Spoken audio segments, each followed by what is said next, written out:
राधा गोविंद देव जी का श्रृंगार करना है, बहुत सारी तैयारियां करनी हैं और श्रृंगार भी करना है जिसमें ये विराजेंगे और इस तरह से संपूर्ण वस्तुएं करनी हैं। तो आप कैसे हैं? ठीक ठाक स्वास्थ्य होंगे। आपको ये वीडियो थोड़ा सा भी पसंद आए तो चैनल को लाइक और सब्सक्राइब करें। ये श्रृंगार हमारी श्री राधा जी का गर्मियों में हुआ था। बहुत ही प्यारा सा श्रृंगार और अद्भुत इनकी हल्की सी ज्वेलरी धारण करवाई थी और हर श्रृंगार में उनका अलग ही स्वरूप नजर आता है। इसके बाद में इनको मैंने अभिषेक करा और फिर से एक नया श्रृंगार इनको धारण करवा रहे हैं। गुलाबी और लाल कलर की पोशाक है। जैसे कि जगन्नाथ यात्रा आरंभ हो गई है और उसी के दिन हमने भी उनका थोड़ा सा उत्सव करा था। तो इसी एक वीडियो में इनका श्रृंगार, युगल जोड़ी जी का और रथ यात्रा उत्सव सब कुछ आएगा, तो ज़रूर देखिए। तो यहाँ पर श्री राधा जी का 3 बार पल्लू सेट करने के बाद में अंतिम में इनको ये पल्लू पसंद आया है। तो इसी तरह से हमने पिन की सहायता से, सेफ्टी पिन की सहायता से ऊपर एक लगाई है और एक पीछे पल्लू को अटैच करते हुए लहंगे से एक पिन लगाई है। सेफ्टी पिन ही ज़्यादातर यूज़ करें, पल्लू को सेट करने के लिए ऑल पिन यूज़ ना करें। इसके बाद में हमने उनको ज्वेलरी धारण करवाई है, पीले कलर की ही, बहुत ही प्यारी और बहुत ही सुंदर सी लग रही हैं। और इसके बाद में कमरबंद धारण करवाया है और इनकी ये ज्वेलरी पहले से बनाई हुई थी। और इसके बाद में कंगन धारण करवा रहे हैं। हर पोशाक में हमारी श्री राधा जी का, श्री किशोरी जी का अलग ही स्वरूप निखर कर आता है। और इनको अब मैंने नोज रिंग धारण करवाई है और हर श्रृंगार बड़े ही प्रेम से धारण करती है हमारी श्री जी। और आज के दिन शुक्रवार भी था। शुक्रवार के दिन गुलाबी या फिर लाल कलर के वस्त्र धारण करवाए जाते हैं। और इसके बाद में मैंने इनको बाल धारण करवाए हैं और एक बोरला धारण करवा रही हूँ।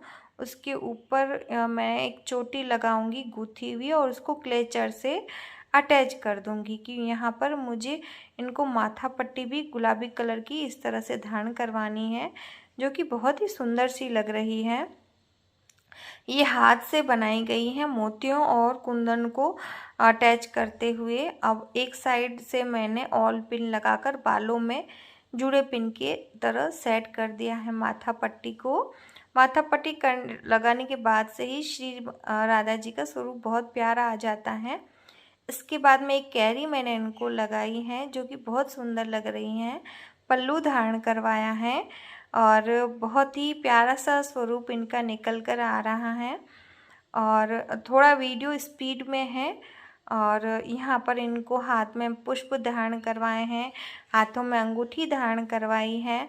और अब मैंने माथे के ऊपर जो 2 कुंदन थे ना वो लगा रही हूँ, जिससे इनका जो बाल है ना वो भरे भरे से और सुंदर से लगे।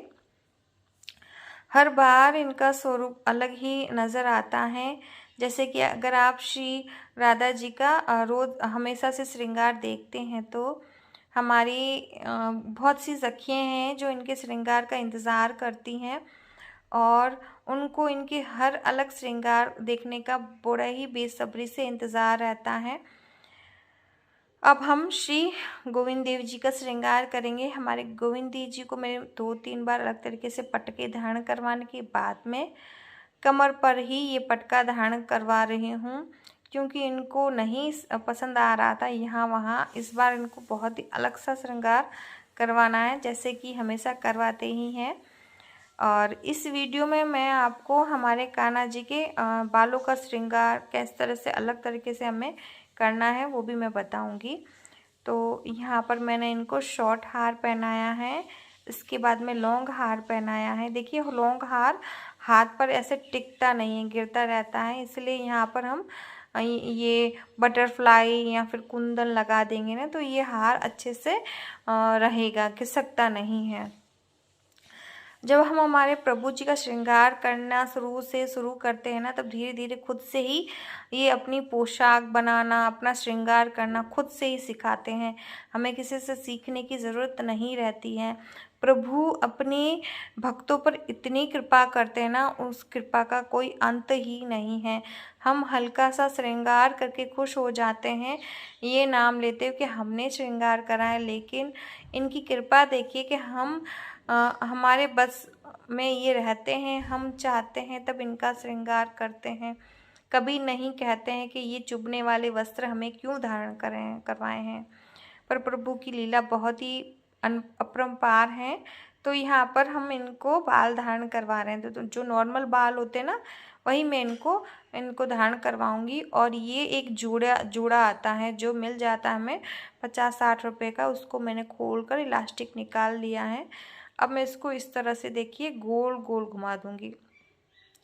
अगर हमें इसे 3 लेयर में करना है तो 3 लेयर में करेंगे, 4 लेयर में करना तो 4 लेयर में करेंगे।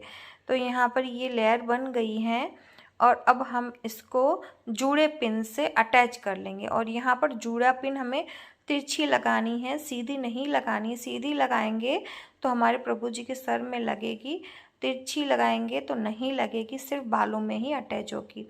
तो इस तरीके की जो बिग है ना, वो बहुत महंगी मिलती हैं, इसलिए हम इस तरह से बना सकते। तो देखिए सिर्फ माला इनको सर में लगाकर, एक मोर पंख लगाकर, कुछ अटैचमेंट करके इस तरीके का श्रृंगार कर सकते हैं। और दूसरा देखिए 2 कपड़े जो भी ड्रेस के मैचिंग के हो वो पकड़ी के हम ले लेंगे और इस तरह से गोल गोल इसको घुमा लेंगे।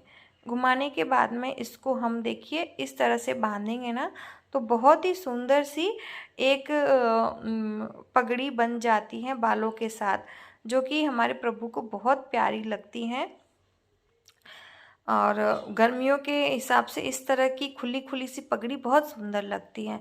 इसके बाद में मैंने एक ऑल पिन से बाकी कपड़े को अटैच कर दिया और मोर पंख लगाया है और बहुत ही हल्के से मोती के ही अटैचमेंट मैं लगा रही हूँ।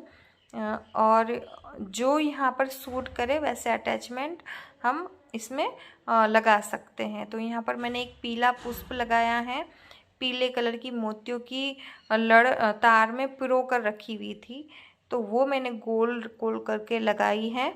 तो बहुत ही प्यारे, बहुत ही सुंदर श्रृंगार हुआ है हमारे श्री गोविंद देव जी का। आपको इनका श्रृंगार कैसा लग रहा है? अब मैंने इनको सारंगी धारण करवाई है और बंसी धारण करवाई है। ये सारंगी जब हमारे कान्हा गौ चारण करने जाते हैं तो इसी सारंगी से सारी गायों को बुलाते हैं। अब देखियो इनके श्रृंगार में ये अटैचमेंट रह गया था, तो इसको थोड़ा सा बाल में पिन की सहायता से ये लटकन लगा देंगे तो बहुत प्यारा लगेगा। हमारी युगल जोड़ी बहुत प्यारे लग रहे हैं। इसके बाद में मैंने यहाँ पर इनकी जो हमें रथ यात्रा करनी थी उसकी तैयारी करी।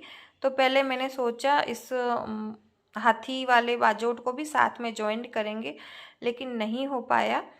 तो मैंने इसके ऊपर लाल वस्त्र कुछ बिछा दिया है वेलवेट का और दोनों साइड थर्माकोल को इस तरह से पकड़वा कर और पीछे से भी थर्माकोल लगाकर इस तरह से सेट कर दिया, जैसे कि ये लगे कि पूरा रथ की तरह सुंदर सा।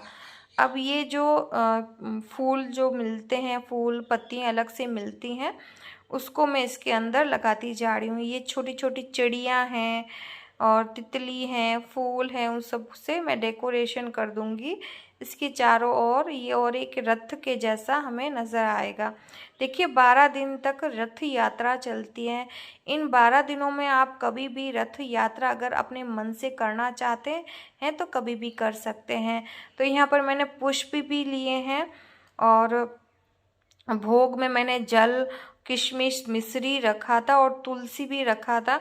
तुलसी एक गमले में, और एक हमें रुमाल रखना है या कुछ भी रखना है, उससे हमें इस तरह से सोनी करनी है, जैसे मतलब झाड़ू से करना है और फिर पुष्प डालते हुए हमें इस रथ यात्रा को आगे बढ़ाना है। तो देखिए बारी बारी से मैंने करी, मेरे बेटे ने करी, सभी ने करी और इनको जिस तरह से मैंने रास्ता बनाया है उस तरह से घुमाकर और दक्षिणा भी यहाँ पर रखी। अगर आपको बीच में कहीं भी कुछ भी अच्छा लगता है तो आप वो भी ग्रहण कर सकते हैं। तो हमारे यहाँ पर युगल जोड़ी को विराजमान किया, हमारे माधव किशोरी को भी विराजमान करा। उन्होंने लाल कलर की पोशाक धारण करी है, चेहरे की मुस्कुराहट देखिए बहुत प्यारी, बहुत सुंदर लग रही हैं और बहुत ही प्यारे लग रहे हैं। आपको ये वीडियो कैसा लगा ज़रूर बताएं। मिलते हैं अगले